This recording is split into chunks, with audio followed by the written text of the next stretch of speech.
Hey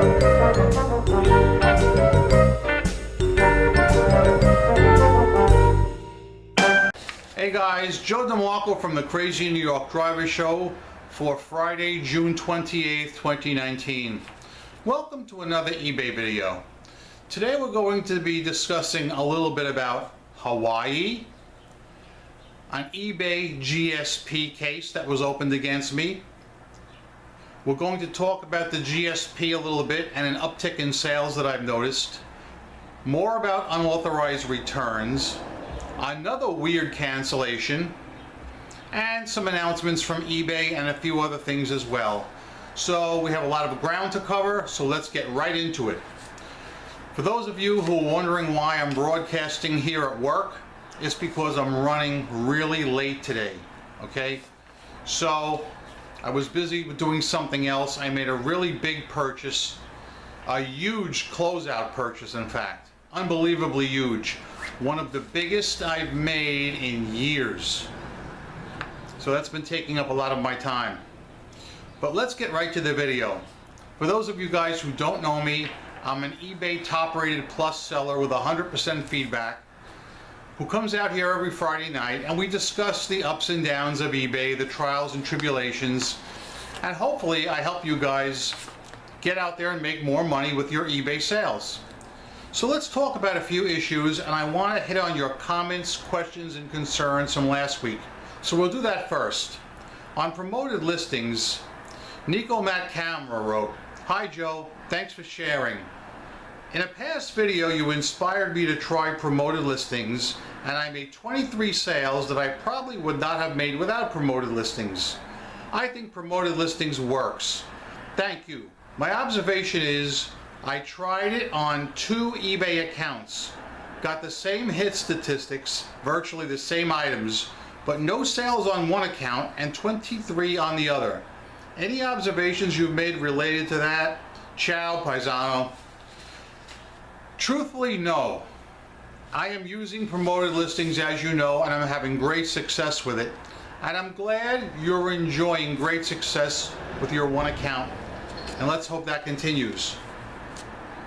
On free returns, ZXC wrote, "An eBay customer service rep told me yesterday that if you offer free returns, you can get negative feedback removed. Does anyone have experience with free returns and getting negative feedback removed? It doesn't make sense to me that a seller can't get negged if he offers free returns. As you know, I do not offer free returns, nor do I recommend it. However, I do believe I read a story a few weeks ago about a seller who did offer free returns, still got negged, and it didn't get removed. If anybody has any information on that, or any cases you can share with ZXC, please comment them below." Deborah Kubler wrote in on buyer remorse. "Hi Joe, great show as always. If a buyer returns an item for buyer remorse, I have been giving them their original shipping costs back. But after listening to your video here, I've decided not to do that anymore. Your reasoning makes perfect sense. Most of my customers file false claims saying the item was not as described. I believe they do this because they know how the system works and they want their return shipping back, plus have me pay for them to return it. For cancellation, sometimes I don't wait at all. I ship the same day, so if they order before my cutoff time of 12 o'clock Pacific time, I ship it out as soon as I get it. If they want to cancel, I tell them it was already shipped and they have to return it. If they order the night before, I won't ship it till next morning, so they have that amount of time to cancel. Love your birdhouses, by the way. Such great subscribers you have." Yes, the trials and tribulations of cancellations. Several other people wrote in about cancellations. Sue Cutler wrote, "Regarding cancellations, if you ship the item after a cancellation request, don't you run the risk of the buyer filing a false SNAD claim when they receive it? In that case, wouldn't you be out the cost of shipping?" Theoretically, yes. However, if that ever happened to me, I would call eBay customer service and show them that they bought the item and they tried to cancel afterwards, after the item was already shipped. So that would actually lay a groundwork for premeditation in the filing the false snag case. That's my opinion anyway. She also wrote, regarding in-person pickups, we never do them. Even if you go to a safe zone like a police station to deliver the item, what's to stop the buyer from following you home after the deal? Be careful out there, guys. Be very careful if you're doing local pickups. I myself refuse to do them. Skinny Cow wrote in, once I've printed the label, it's done. It's like life and death. If a buyer asks to cancel before I printed the label, I'll cancel. But once I hit print on that label, it's going. You know, I'm feeling the same way. Also on cancellations, Martin Gaunt wrote, hi from England. If I've paid for the label, it's going to be shipped. LawnPro.biz wrote, I never do cancellations ever. Never ever, no way can you do your choice before you hit that buy it now. I never do cancellations and I always get the negative feedback threats, but I ship it anyway, end of story. More on cancellations from Pamela Jordan. I never cancel an order once the label is printed. I message the buyer that the item is already at the post office, even if it's in my waiting to drop off pile. Usually the item is never returned. D. Van Winkle wrote, I will accept the cancellation up until the time I print the label, but the minute after it's printed, sorry, it's been shipped, no cancellations. Ecom 2933 wrote, hi Joe, another nice video. I was surprised. Why on earth would a person want to refund original shipping on a remorse return? Unless, of course, you can unpay the post office at the same time. I've never been able to pull that one off. He continued about cancellations. I'll accept one if the label isn't printed yet. But I print labels as soon as the sale is seen and record it as a sale in my cost of items sold spreadsheet. My items are packed for shipping when listed, so all that's required is an inventory pull and a label slap. At that point, I consider it already shipped. On the drought thingy, I wasn't referring to rain, but rather to birdhouses. A couple of more comments on cancellations, and I'll tell you a story from this week that I had. Charles Decker wrote, I do not accept cancellations at any time, or for any reason. Once the buyer purchases the item and payment is posted, they're getting the item whether they change their mind or not. I've had several cancellation requests this past week in which people bought items and then changed their mind just mere minutes after purchasing. I sent all of them off anyway and have never heard back from any of them. Buyers have plenty of time to contemplate their purchase before pulling the trigger, not after. What a lot of people don't understand is that you, the seller, actually absorb a 30-cent PayPal transaction fee each time you process a cancellation and refund the buyer. I'm not going to take that hit each time some indecisive buyer purchases something and then changes their mind. Bruce Allen wrote in. You may remember he's the gentleman that wrote in last week, and I wanted your opinion on refunding original shipping. Thanks for addressing our comment and concern, Joe. And a special thanks for polling your viewers. Their input was extremely helpful. It looks like as though the consensus shows overwhelmingly no return shipping refunds for remorseful buyers. So the very few returns we do get, that's the way we're going to handle it from now on and moving forward when it comes to buyer error. Our comments from last week's video wasn't intended to suggest one way or the other on this issue. That's why we posted the questions, because we weren't sure. And it worked out well. Again, thanks to all that responded and guided us to the light. Somehow we were under the impression, to keep our top-rated seller status, that the original shipping was expected from us sellers regardless of the reason. This is something we picked up in the eBay community forum, a place we seldom visit anymore. Talk about confusion. Just by entering this same topic on the eBay community board, you'll see everything from not getting your final value fees refunded to you must state that original shipping is non-refundable in all your listings for this to be valid. Seems like we would leave there with more questions than answers, not to mention all the time it consumes. That's why your channel and fellow subscribers are quickly becoming our main source for factual and straightforward knowledge when it comes to everything related to eBay. We always look forward to your weekly Friday videos. Although we can usually not watch them until Saturday, which is good for us, we can read most of the comments and learn more. By the way, our sales have been unusually good this time of year. So yeah, I guess that basically sums everything up there. Sales have been good on my end too. I hope you guys are doing well. Before I continue, if I may, I'm going to stop and take drink number 1 from the Fox News Cup of Life. This is the Fox News Cup of Life. Happy is he who drinks from it.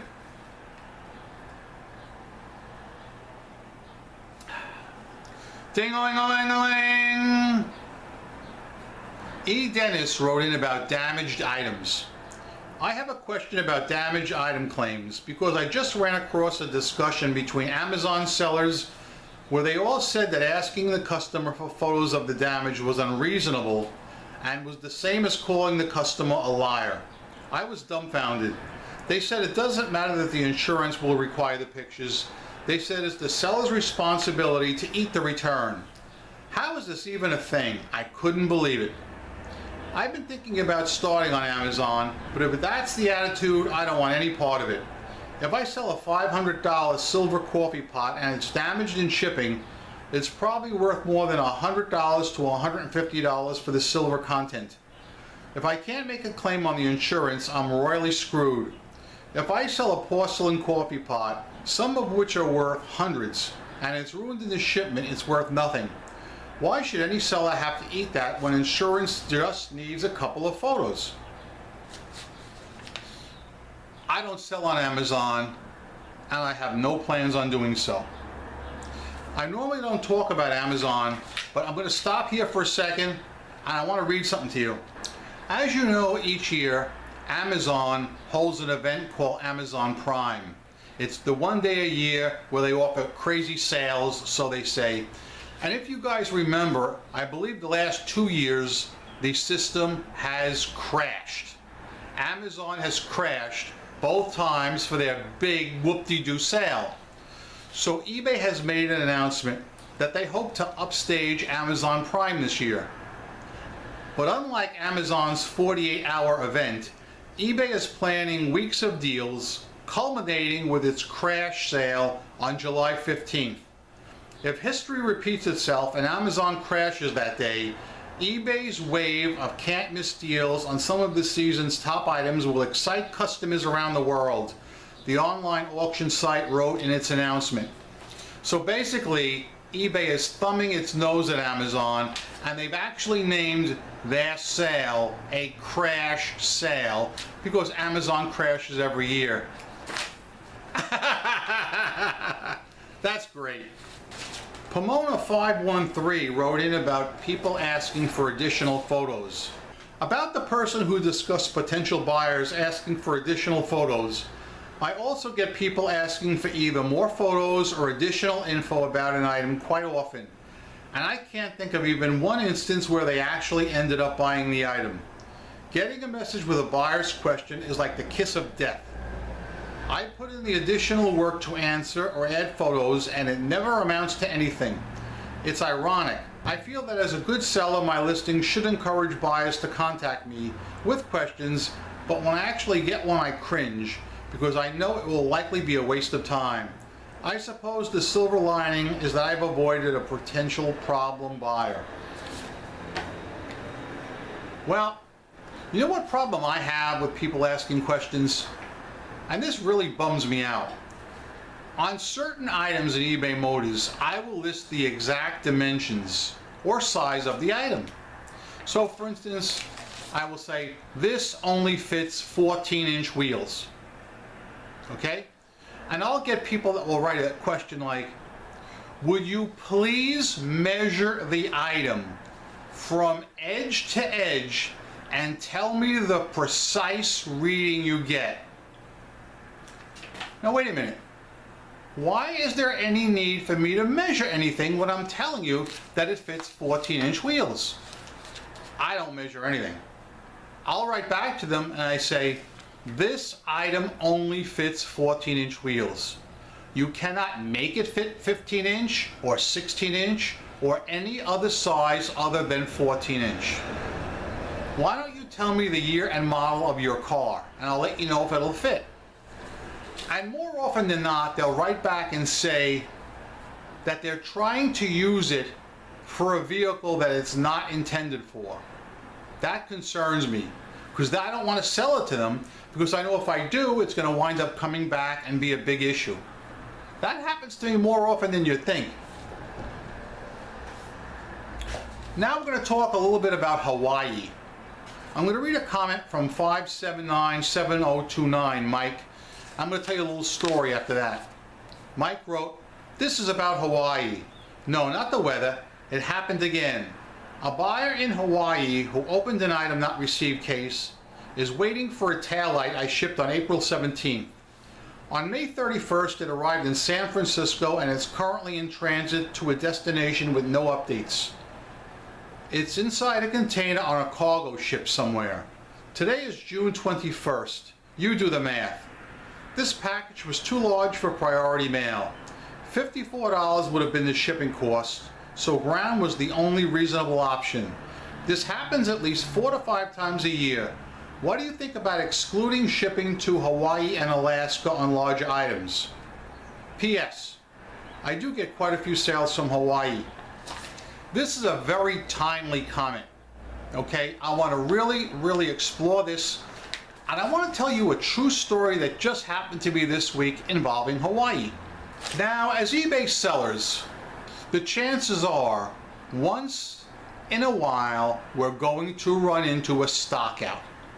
A stock out is when you sell something on eBay and you go to look to pack it up and you can't find it. Believe it or not, in the old days it rarely ever happened to me. But now it happens occasionally because, and it's my fault. Let's say I list an item on eBay, a quantity listing of 5, okay? All right, I'm selling these sheets. All right, the quantity listing is 5. I'll sell 3 of them on eBay, bang, bang, bang. But then a walking customer will come here and buy 2 sheets, and I will forget to take them off eBay, so obviously I'll run out. It does happen. In the past, I've never, ever had an issue. I've either bought on eBay, which is what I usually try and do, and I just change the address and have it shipped directly to my customer. It doesn't happen often, but it has happened in the past and never been a problem. But it happened recently again, and the buyer happened to be in Hawaii. I thought nothing of it at the time, because I do ship to Alaska and Hawaii. I've never had an issue. So I went on eBay and I found 4 or 5 sellers that had the same item as me. So I said, no problem. I picked one, I go to change the address and pay, and I get an error message that says, the seller does not ship to your address, meaning Hawaii. I was shocked, but I figured, okay, it's one seller, I got 5 more to choose from. I went to number 2, bang, excluded. Number 3, bang, excluded. Every single seller that I tried to buy from would not sell because of the address in Hawaii. I was shocked, absolutely shocked. Question for the group. Do you guys exclude Alaska and Hawaii? And if so, why? I've never had a problem shipping there. Never once. But this time, I couldn't buy anything on eBay. I had to call somebody, buy it over the phone, and have it shipped directly there, and there was no problem. But still, I thought that was very interesting. While we're talking about buying on eBay, I ran into a problem this week that I have never run into in my over 20 years on eBay. This is something that so shocked me, I can see no rhyme or reason from it. You may remember, I think it was last week, I told you this story. I bought an item from a big box seller that I really needed. He waited a week, he canceled on me. All right? So I had to go to another big box seller that had the item, buy from him, which I did, and I got the items this week and they were fine, no problem. However, what happened is a customer came into the store here maybe 10 minutes after I received the item. And it so happens that was what they wanted. So, bang, I flipped the item in 10 minutes. All right? Made a profit, everything's good. I said, let me go back to this seller and buy some more of these because I know there's other people that need them, which is why I actually ordered them in the first place. I go, he's got a quantity listing. You can buy 1, 2, 3, 4. All right? I go to click commit to buy, error message. You cannot buy from this seller until 10 days have elapsed. For some reason, he has some kind of a hold on his account that he will not let repeat customers buy from him right away. If you buy something, you have to wait 10 days to buy from him again. What logic is that? How can anybody think that's a good selling practice? Can any of you guys offer up any reason why you think he would do this? And have any of you guys ever heard of this before? Because it was my first experience with it, and I'm still stymied. In fact, I'm so upset I'm going to stop now and take a drink from the Fox News Cup of Life. Drink number 2. Duncan VR wrote in and said, yeah, a bird on the new birdhouse at the 29.58 mark into the video. That bird is not fishy. Also, don't do local pickups. Someone sold an iPhone on eBay and arranged for the buyer to come to their house to collect it. One teenager came to the door, so the owner opened it. Then 2 others jumped out of the bush and assaulted the seller. They bashed the seller and stole other objects and ran off. Never do local pickup or personally deliver the sold items yourself. On cancellations, if I packed it, I would refuse the cancellation. And the last comment I'm going to read is from Middle East Millie. Did you hear your boy received 3 Emmys this year from Fox 2? She's referring to veteran reporter Rob Wolchek, who does the Hall of Shame segments, who's an excellent reporter, and he's well deserving of those nominations. Here's a crazy cancellation story for you guys. The other day, at around 1 o'clock in the afternoon, somebody purchased something from me. Cha-ching! The purchase was for $219, which is a good sale, I think. So I was happy to get it. That was at 1 o'clock. Naturally, I always give the buyer at least 1 hour. So 2 o'clock came, didn't hear anything. 3 o'clock came, didn't hear anything. At around 4 o'clock, the buyer writes to me and says this. Hi there. I did not realize I had actually put the hubcaps in my cart and purchased them. Would it be possible to get a refund? I'm terribly sorry about all this. Words fail me. How is it possible on eBay or any website to put an item in your cart and purchase it without knowing you did it? What do you think the story is with this guy? Do you think he's telling the truth? I think he's lying, because I researched on eBay as soon as I got this message from him, and I saw quite a few people selling the same item cheaper than me. So I'm thinking that after he made the purchase, eBay showed him the same item cheaper, and that's what happened. Now, I'm going to read to you my exact response to him. Even though 3 or 4 hours went by, I had not printed the label, so I have no problem canceling. If I did print the label, like you guys say, it's going. Those days are over. But let me read my response to him and tell me what you think. This is an exact quote. I've been selling items on eBay for 20 years, and I've heard some zany excuses and reasons buyers want to cancel. But this one is the first time I've ever heard this. I will cancel the item for you for the sheer originality of your excuse. Plus, I have not printed the label yet anyway, so it's no big deal. I'll just relist the item. But once again, I have to commend you on your originality. What do you guys think about that? That is my way of telling him, sure, I'll cancel the item, no sweat. But I know you're dealing from the bottom of the deck. And I honestly feel he was.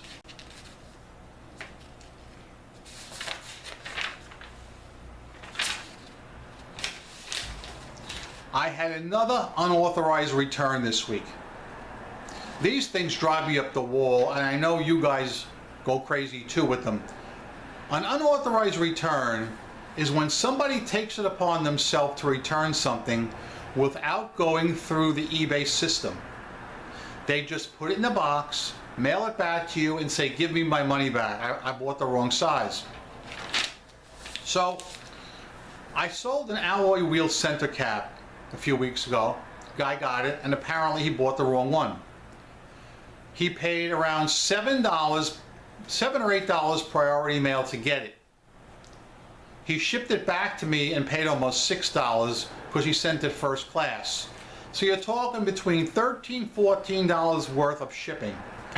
And the item itself was only $20.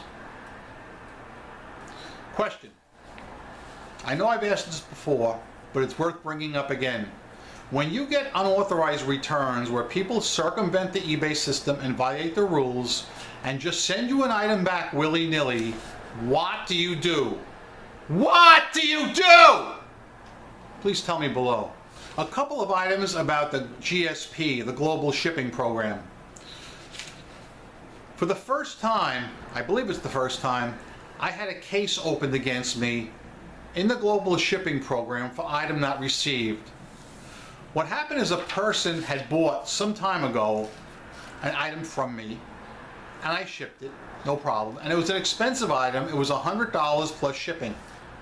The tracking showed it was delivered to Erlanger, Kentucky, to eBay's Global Shipping Hub. Now normally from there, you will see an overseas tracking number where it goes from the shipping hub to the country of the buyer. But this time, they never even shipped it out. I have never seen this happen before. So the buyer wrote to me. I mean, he was patient as hell. He waited like over a month, and he wrote to me and said, Joe, can you help me? I never got the item. The tracking shows it was delivered to the shipping hub, but nothing from there. And I double checked, and he was telling the truth. I said, in this case, the correct procedure for you is to open an item not received case, because I doubt you're going to get this item. Even though it's a shame, he's got a classic car, he really wanted the item, and it's really hard to get. Now, I didn't actually receive a formal communication from eBay that says a case has been opened against you, like we normally get. I only happened to see it by accident, because I saw the link on the top that said, Unresolved Cases 1.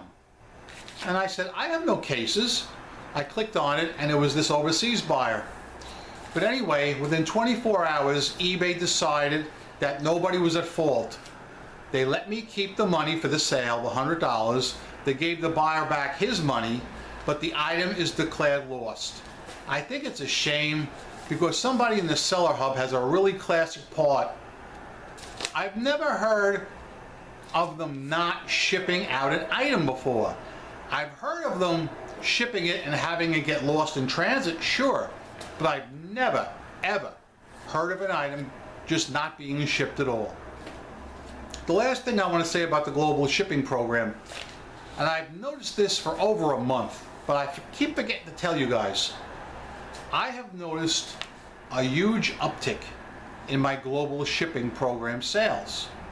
And I'm talking healthy sales, not $50 or $60, I'm talking over $100 for each sale. Does anybody want to guess why I'm getting all these sales now? I know the reason. The reason is because a lot of other eBay Motors sellers have opted into the new managed payments program that does not support the eBay Global Shipping Program.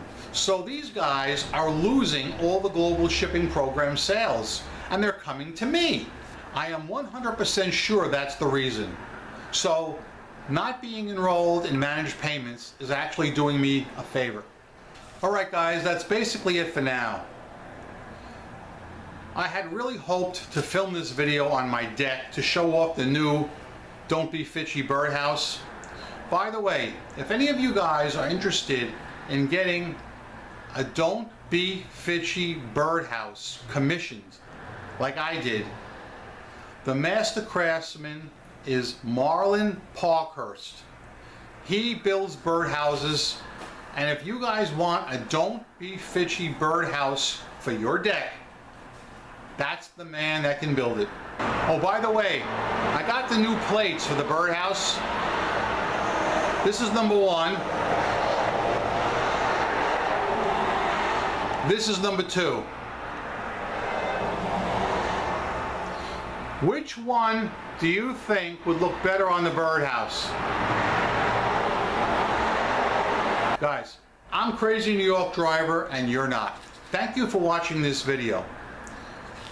Each week I come out here and I make these videos to try and help you be successful on eBay. If you think I'm doing a good job, please leave me a thumbs up.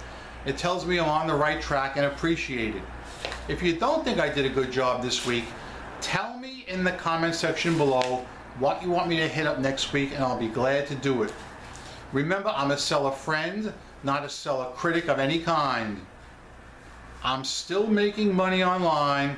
I've solved a lot of problems and I've never, ever worn a mask.